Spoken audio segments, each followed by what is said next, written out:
guest made his first Pro Bowl this season. He had over 100 catches for nearly 1,500 yards, and he was named the Steelers team MVP. Joining us live from the Super Bowl in Atlanta, Juju Smith-Schuster, welcome to Undisputed. You're here thanks to Madden NFL 19. We hear you've got a big matchup later today with Melvin Gordon. Can you tell us about that first? Yeah, so big game today against Melvin Gordon, playing Madden 19. You can check it out on EA Madden NFL Instagram, 3:30 Eastern time. This game is definitely a revenge game against the Chargers. Definitely playing with the Steelers and throwing to myself 100 times. Hey, Juju, it's Skip. Good to have Long Beach Poly in our house here today, even remote here in Los Angeles.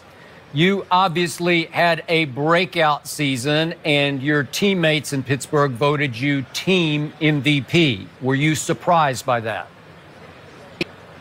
Man, I was very surprised with the team MVP. I definitely didn't think, that I was going to be picked.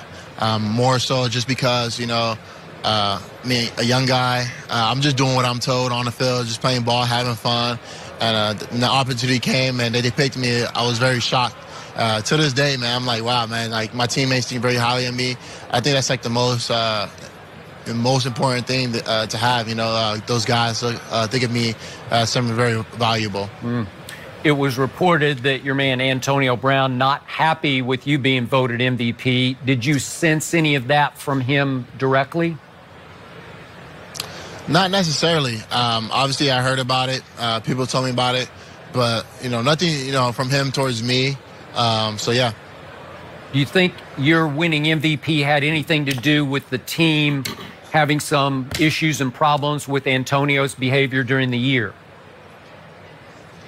Not necessarily. I never really thought of it like that. It was more so of just focusing on myself and my campaign, how I can do better.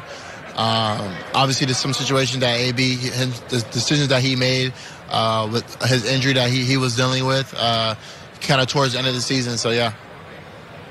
Juju, Shannon Sharp here. You had an unbelievable season that Skip mentioned, alluded to. But you do understand that having AB and him being one of the preeminent receivers in all of football, now there's a possibility, there's sources and trade talks swirling around.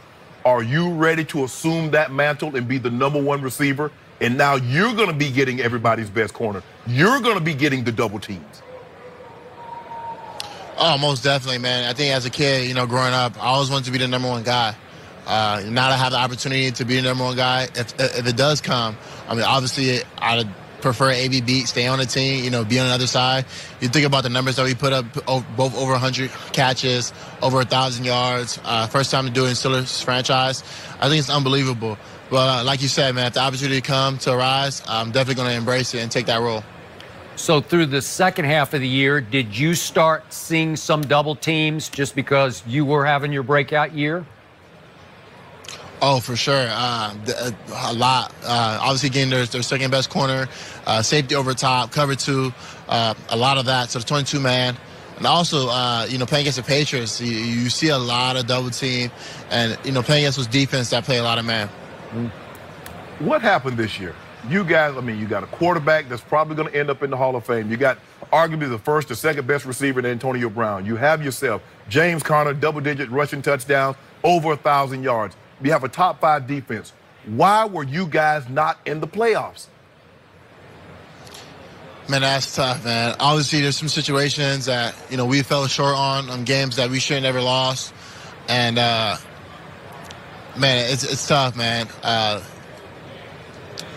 It's hard to say because, obviously there's a lot of stuff that goes on. But, not being able to beat the Broncos, not being able to beat the Raiders in their stadium, and, lost the lead against the Chargers. As it adds on, all those losses, and, fell short against the Saints. If we had the opportunity, to have that game, obviously the situation would be different, and we wouldn't be, relying on other teams for us to make the playoffs. And I think, going through the ups and downs, we just got to learn from it, come back next year and stay positive. You say there were a lot of stuff going on. Could you give us a little insight to some of that stuff you're talking about? I think more so of just the situation with, the players and stuff like that. I think at the end of the day, we should have guys like, Bell be on the team, situation, what's going on with AB. Everybody just staying focused on the number one goal, and it's to win the Super Bowl. Like you said, I think we had all the pieces in line. I think we had, a Hall of Fame quarterback, great head coach, top defense. I think we had all the pieces. I just think that if we just focus on the main goal and everybody wants to win a ring, I think it's possible. I think, Juju, you won some more of the fans over after your last game at home when you beat the Bengals, and then you went back out on the field and watched up on the Jumbotron, obviously, as Cleveland was trying to come back at Baltimore to put you guys in the playoffs. Did you get good feedback? I don't know how much you go on social media and read and absorb the fan feedback, but I watched it live, watched you watching it live, and it was a nice moment. What was your feedback on that? Man, it was amazing. It was incredible. I mean, for us, the stuff that we've been through, the ups and downs, and for us to rely on other teams to put us to the playoffs, man, the whole stadium stayed. The whole stadium watched, and it was unbelievable because, the fans, they care so much. No matter what we've been through, obviously they want to see us make it to the playoffs. And for me to watch that and to get the feedback from the fans, to all stay there together and watch, it was amazing. Everybody truly believes that, you just never give up on the Steelers. Juju, your owner, Mr. Rooney, comes in. He says, Juju, I want to talk to you.